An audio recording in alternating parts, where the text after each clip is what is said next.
Hey guys, thanks a lot for watching it. WeDreamTV, once again, we back at it with the results. Election 2024, it was really, really crazy. It was incredible. Everybody was up at arms. But yes, it's over. It's really just beginning, to be honest. It's just beginning. I'm just seeing it. The running through the streets, all campaigning. That campaigning stuff is done. over. The hard work is down. But now the election results are in. Listen, I got my big brother with me. Welcome to the show. Hey man, what's up? Man, I'm so glad to have you here. You are my connection to the pulse of what's going on with this political environment. Okay. And listen. Let us know what happened yesterday. We did pretty good. Nassau County came in storming troopers. The congressional race on ED4 from Laura Gillen, she didn't landscape, but she really came in strong. Yeah. It was a 50-49 vote. Wow. But Nassau County showed their face. Wow. Tom Schwartz against CD3, he got his seat back. So the two congressional seats of Nassau County are back in place. Wow. Ed Meeks in CD2 is happy as heck because that puts him into a better position in the Congress seat. So really looks good. We win 2 more seats, and it looks like to me that Hakeem Jeffrey will be the Speaker of the House. Wow. First black man Speaker of the House. Woo! So they could have did it without Nassau County. Wow. And I'm going to give thanks to New York State Democrats. Yes. Because New York State Democrats showed out. They did. Every Democrat in New York State came to Hempstead. Yeah. Letitia James came. Yes. Hakeem Jeffries came. Yes. Ed Meeks came. Yes. You name them, they came. Wow, what a busy campaign season it was. Yeah. Oh, so going down the aisle, Sheila Bino, who's the first black female senator in New York State, she won her race. So that's Sheila Bino. Yo, we want to give a big shout out to Sheila. Sheila actually came down and did an interview with us and really appreciated that. And wow, fantastic. And she's a fantastic leader. So yes, you have to give a hats off to her. And she's the type that's going to bring the money home to the Senate District 6. And that's something we can count on. Yes. She's definitely going to do what's got to be done. And talking about New York State, Noah Burrows, he won his seat. So he's the first black man to be the assembly of the 18th Assembly District. So everything looks great. And just talking about Michelle Salages in Assembly District 22, she won her race. Wow. So we look like we're doing pretty good as far as representation in the state of New York. That looks fantastic. Now with all these seats that we won, with the Democrats and me personally, I'm a union man. I'm always rocking with the Democrats. I've always been pushing hard for that because that's basically what it's at. We gotta talk about Kamala a little bit. Oh yeah. What happened? Wow. Well, I don't want to put you on the spot. But it's kind of hard to explain it. Yeah. We're dealing with the United States of America, and it's what America's really all about. Let's keep it real. Yeah. America's a capitalist country. It's not a social justice country. Yes. So it's about bringing economics home. It looks to me that most of America wants to make sure money stays home. There's 2 types of people in America. There's the consumer and there's the producers. Yes. And the producers want to produce more globally as well as domestically. And it seemed like to me Kamala was talking more of doing more domestic investment into communities that should have had investments many, many years ago. Yeah. And it takes people to come out of consumer mindset to go into a producing mindset when we start talking big bucks. So it looks like to me that the people didn't buy the story clearly to it was going to make America great in terms of producing more economics. And it's about inflation. Mm-hmm. Last thing I said before, a loaf of bread is like $5 now. Woo. So you're right. It's soon to be $10. And you have to stop the growth of inflation. And the only way you're going to stop the growth of inflation is producing more, not producing less. Wow. And you have to have a market that's going to purchase. And it can't be just the American consumers. That's my whole issue. Yeah. You can't just let America be the only consumer market there is in the world. There's many people we can sell our goods and products to globally. And we should be able to make most of the people of America more producers than they are consumers. That's right. I mean, it's sad. I understand. People looking at the commercial angle of it. And And if things are written the way it's written, this 2025 project is going to beat the heck out of us the next 4 years. Ooh. I mean, there's a lot of services going to get cut because it's talking about saving dollars. My whole thing is you got to get prepared for the hard times. And this is America. We've been through harder times than it is now, but if you never thought about hard times, you got to think about it now. What you're going to do differently than what you did in the last 4 years. Because this next 4 years is going to be totally, totally different. Ooh. They're looking at making cuts. Oh, yeah. Get ready for it, guys. Get ready for it, guys. Oh, yeah. I don't know how it's going to happen, but it's rough already. It's gonna be the poor is going to get poorer. Woo. I mean, when you think about what makes a person poor, it's his mindset. That's right. So, education is the first thing they want to attack. That's right. They don't want to develop you to think logically. That's so right. Education is one of the first things in history, because to know your past is to know your future. That's right. But if I can erase your history and then create the narratives of your history that I want it to be, you have no grounds to stand on. You lose a principle. Wow. So this is a scheme that's meant to break down the whole structure that we know as American way. Wow. The easy way is over. You have to be able to produce things in this country now to sustain it. Because let's face it, our kids can't live here any longer. It's just something that you can't do. You can't buy a house and be a home starter. Like I said, first home starter house now is a $400,000 to $500,000 house. Who's got that kind of money to start off buying a home? Yeah, it's crazy. It's crazy. How can you do it? It's undoable. And if we don't think about the way things are going now, it's out of control. Wow. I got a question.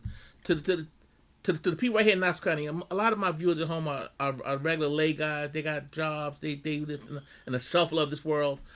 What does the future hold for them with this election that took place as of now? As far as I'll be honest. County? I'll be honest with you. Nobody would have been elected to any office if it wasn't for the labor unions. It wasn't for 1199, 32BJ, and other labor unions coming out and the door knocking and phone calls. It wouldn't have been anything at all. So I would say anything, your legislators have to look out for unions if they don't look out for nobody else. Wow. There has to be a protected covenant that makes sure the union jobs are maintained in the state of New York. Wow. Listen, I want to thank all the unions that came out to make a difference. Yeah. I want to thank Local 28, my union. We actually got involved in the process. Yeah. But can you name off a couple other unions that actually participated? The carpenters unions came out. The carpenters. 1199, the hospital unions came out. Yeah. The teachers unions came out. CSCA came out? CSCA was out there. Yeah, CSCA was out there, but CSCA wasn't out in the Democratic ticket. Oh! They were out there. But I mean, that's how politics is. I mean, you go where your bread is buttered at. Where you're going to get the butter for the bread. I like that. I mean, I ain't mad at you because it's the name of the game. You got to go where your bread is buttered. And you got to butter some bread out there a little bit. I mean, it's about who's bringing the bread home. That's right. And if that person is bringing it home to you, you're going to support it. You're right. It's the foolish ones who are not bringing nothing home, and you're still supporting them. Ooh. And that's the problem. Because many times in our communities, the blight in our communities should not be there. Civil rights is over 60 years old. That's right. And we should not be fighting the same civil rights injustices in this country at this time. That is so deep. The reality that fears me the most of my great-grandchildren, because I got great-grandchildren. That's wow. There's a new slave master coming. Wow. And it's called AI. Artificial intelligence will create our narratives. That's right. And create our history and create our future. Wow.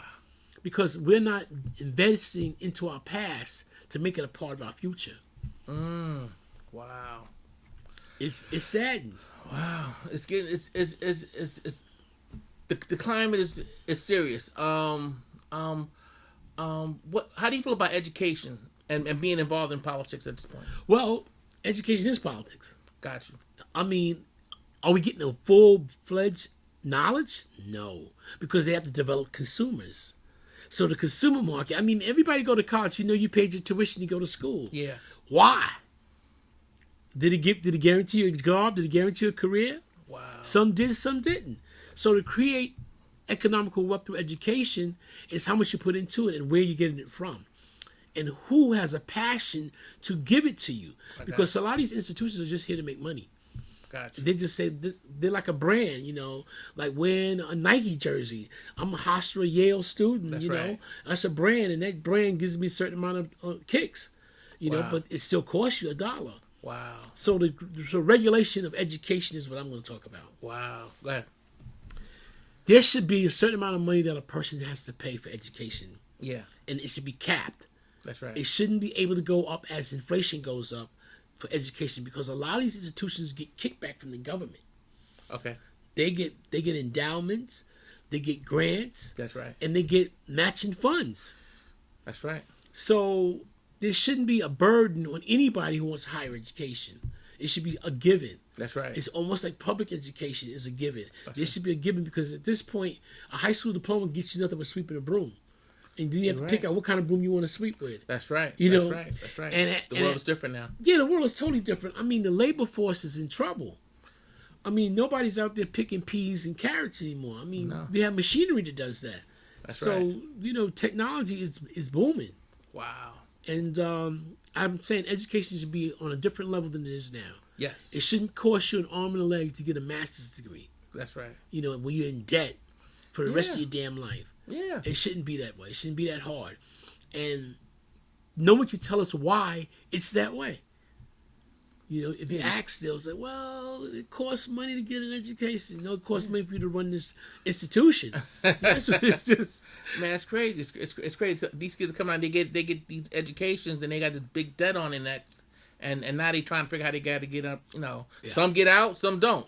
And the sadder part about that is, it's who you know, no matter what you get. That's right. You can have a doctor's and you don't know nobody. You ain't getting no practice. You don't do anything.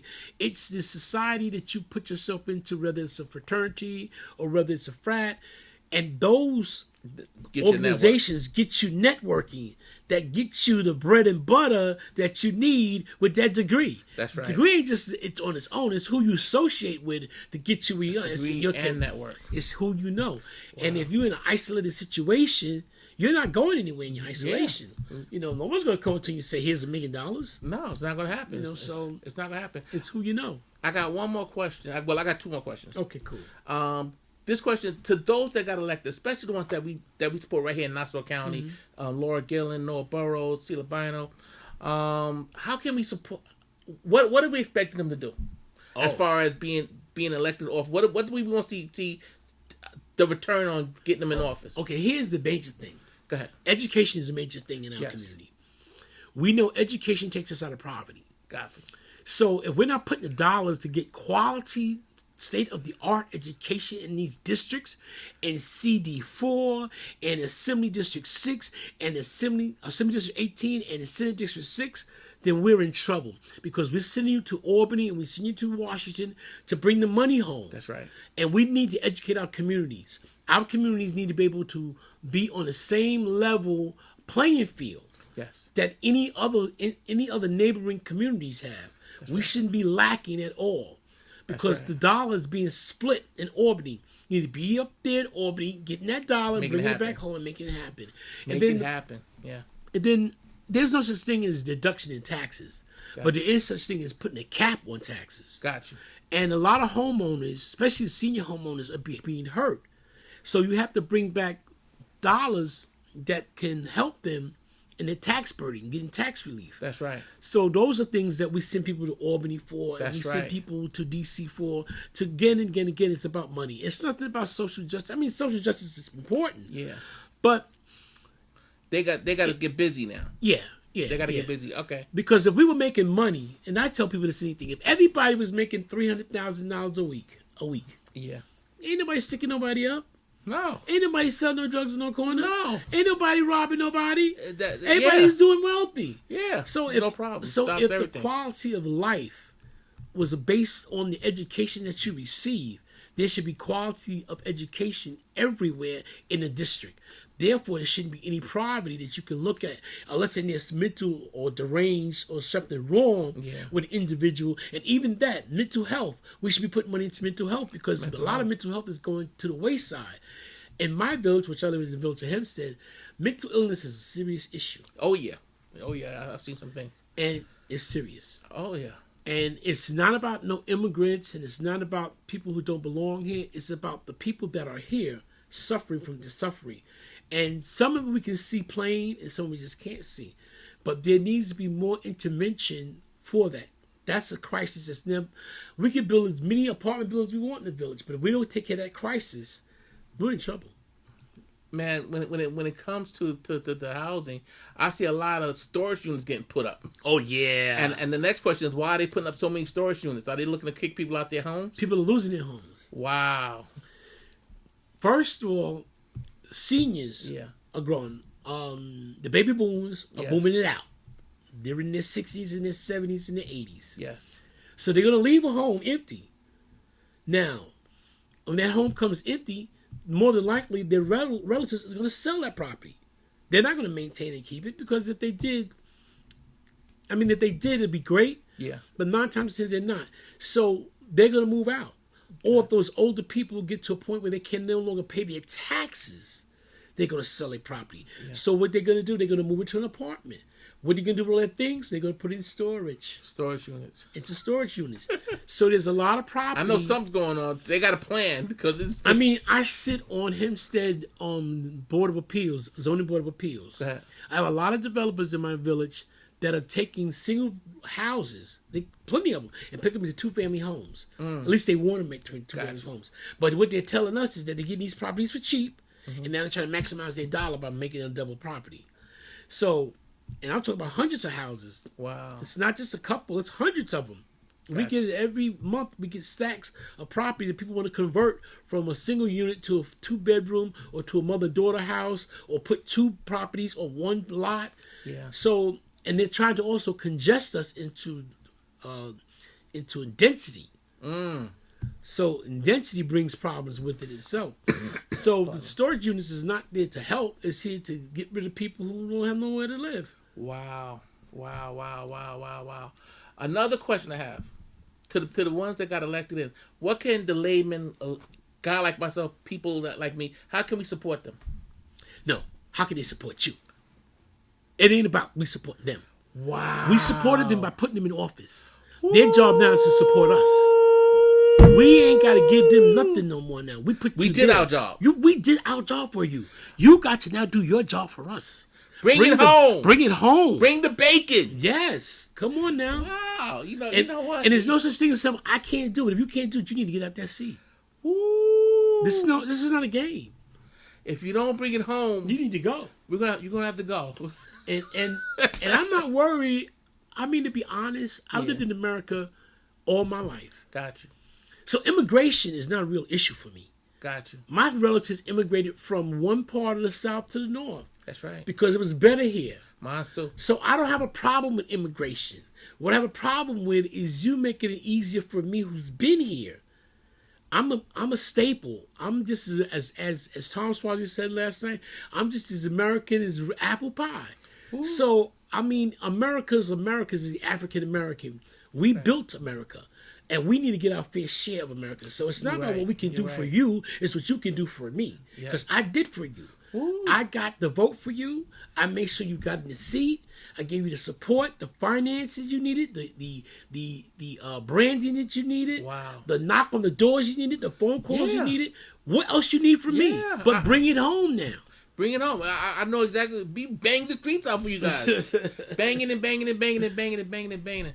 Man, this was such a powerful conference that we just had. Any final words to the viewers at home as far as with this election? Well, I'm going to say one thing, though. I really respect, again, New York State Committee of Democrats. Yeah. They did something this year they never did before. Kathy Hochul put her foot down and made the state Democrats come to Long Island. Wow. I mean, they came in groves. Wow. And that's what it takes. It takes everybody to get involved. It doesn't just say, well, the residents should do it. No, those of you who are in power need to put your power to use. Right. Take your power of persuasion and put it on the table. Don't save it for somebody else. Give it to the people who need it and open the door. Bring everybody in, make everybody welcome, and explain to us what you're doing and why you're doing what you're doing. Wow. Because we need to know. It shouldn't be just a backdoor deal. That deal should be on the top of the floor, and everybody should be a part of that decision making. Wow. Listen, guys. Thanks for watching. On the inside of this, we're gonna show a little clip of the Kamala speech, the concession speech. All right. We're gonna add that to this. Listen, guys, check that out. Listen, it was a tough loss. I mean, one more side question: was Kamala the underdog? Was she supposed to win this? Well, here's the thing, and I'm starting to think that men have a problem with women leadership. Wow. Because we know that a certain group of men don't want a woman to lead. Hillary had that problem. Kamala had that problem. And they want to put a lot of that on the black men this time. They said a lot of black men just didn't want to support a black woman. I don't believe that's the issue, because every black man I know comes from a mother who's ran their household. So that ain't the answer. So the truth of the matter is prime America. That's right. And when I say prime America, America is not just red, white, and blue. It's green, yellow, brown, tan, and everything else. That's right. And a lot of those coaches are male-dominant coaches. Yeah. They're very hard to let a woman lead. Wow. So my thing is, we have 4 years of heck to deal with. And this is not the first time we've been through these type of troubles. What we have to do is now master a plan of action. It shouldn't be the 24th hour we decide this is going to be the nominee for our party. We should have enough sense to say this person can make it, it can't make it. And there's brandings that we should have did a long time ago, instead of waiting till a debate and say, oh, Joe's having problems. We knew Joe was having problems. That's right. And we should have been intelligent enough to say, what can we do to make this happen? So that's right. That was a late and Kamala, she fell on the sword, to be honest. She said, I'll be the sacrifice. I'll go out here and do it. Yeah, I'm a team player. I can make it happen. That was a hard shot. And she took the shot. So my hat is off to her. I mean, she did what she's supposed to do. She was last man. As the head of the Democratic Party. Let's call it real now. Yeah. Her job now is to devise a plan for the next 4 years. Wow. Between Hakeem Jeffries and Kamala Harris, their job now is to develop a plan for the Democratic Party for the next 4 years. Wow. How we survive the storm. Because we're in a boat and we know the storm is coming. Take the sails down and let's float through this storm. Yes. That's just the way I see it. Wow. Listen, guys, we're going to wrap it up. Thank you so much for coming down. I really enjoyed this chit-chat. And stay tuned. We got Kamala with the concession speech. All right.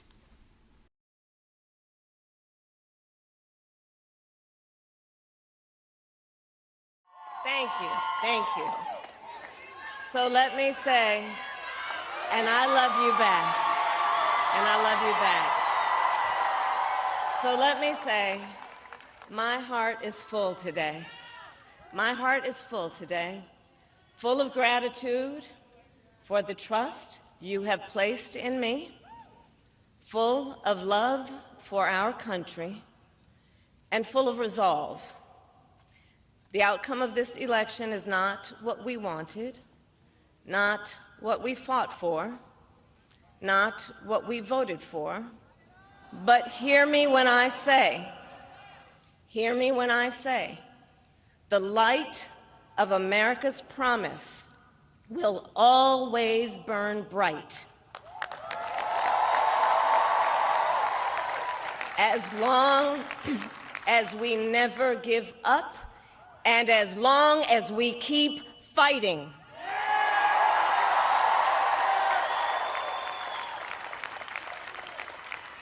To my beloved Doug and our family, I love you so very much. To President Biden and Dr. Biden, thank you for your faith and support. To Governor Walz and the Walz family, I know your service to our nation will continue.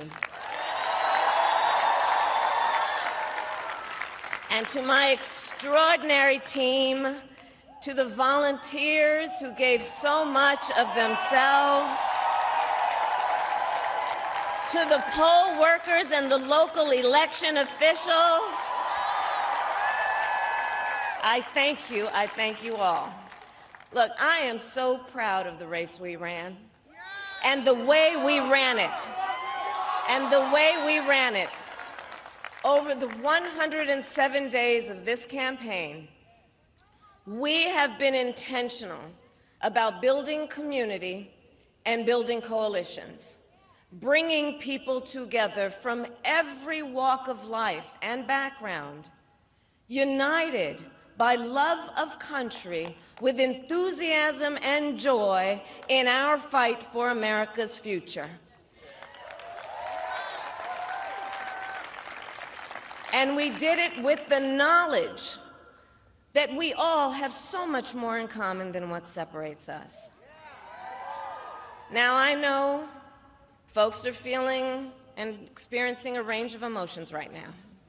I get it. But we must accept the results of this election. Earlier today, I spoke with President-elect Trump and congratulated him on his victory. I also told him that we will help him and his team with their transition, and that we will engage in a peaceful transfer of power.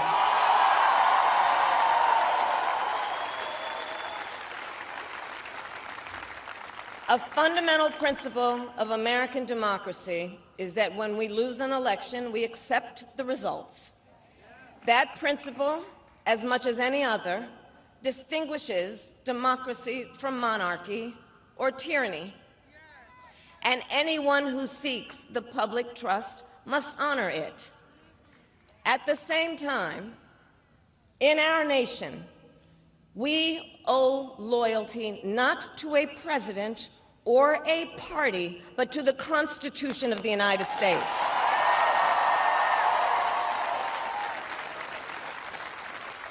And loyalty to our conscience and to our God. My allegiance to all three is why I am here to say, while I concede this election, I do not concede the fight that fueled this campaign.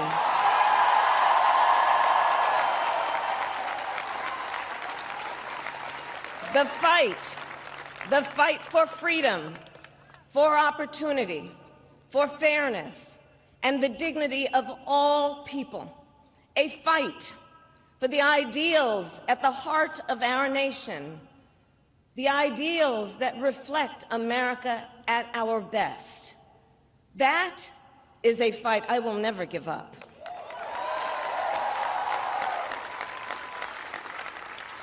I will never give up the fight for a future where Americans can pursue their dreams, ambitions, and aspirations, where the women of America have the freedom to make decisions about their own body and not have their government telling them what to do. We will never give up the fight to protect our schools and our streets from gun violence. And America, we will never give up the fight for our democracy, for the rule of law, for equal justice, and for the sacred idea that every one of us, no matter who we are or where we start out, has certain fundamental rights and freedoms that must be respected and upheld.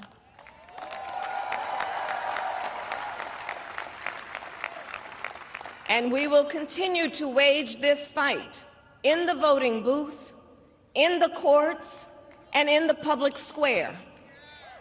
And we will also wage it in quieter ways, in how we live our lives, by treating one another with kindness and respect, by looking in the face of a stranger and seeing a neighbor, by always using our strength to lift people up, to fight for the dignity that all people deserve. The fight for our freedom will take hard work, but like I always say, we like hard work. Hard work is good work. Hard work can be joyful work. And the fight for our country is always worth it. It is always worth it.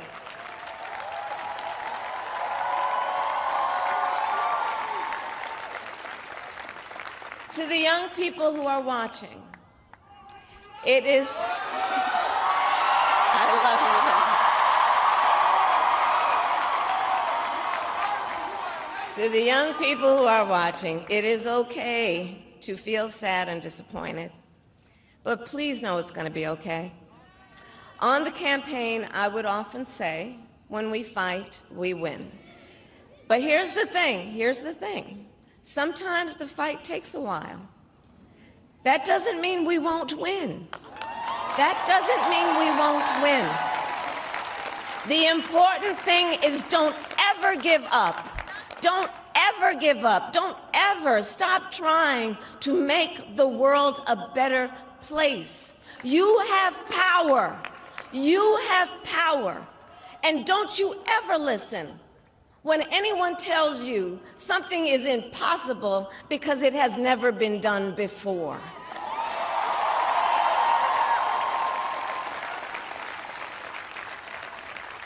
You have the capacity to do extraordinary good in the world. And so to everyone who is watching, do not despair. This is not a time to throw up our hands. This is a time to roll up our sleeves. This is a time to organize, to mobilize, and to stay engaged for the sake of freedom and justice and the future that we all know we can build together. Look, many of you know I started out as a prosecutor, and throughout my career, I saw people at some of the worst times in their lives. People who had suffered great harm and great pain, and yet found within themselves the strength and the courage and the resolve to take the stand, to take a stand, to fight for justice, to fight for themselves, to fight for others. So let their courage be our inspiration. Let their determination be our charge. And I'll close with this. There's an adage an historian once called a law of history, true of every society across the ages. The adage is, only when it is dark enough can you see the stars. I know many people feel like we are entering a dark time, but for the benefit of us all, I hope that is not the case. But here's the thing, America, if it is, let us fill the sky with the light of a brilliant, brilliant billion of stars. The light of optimism, of faith, of truth, and service.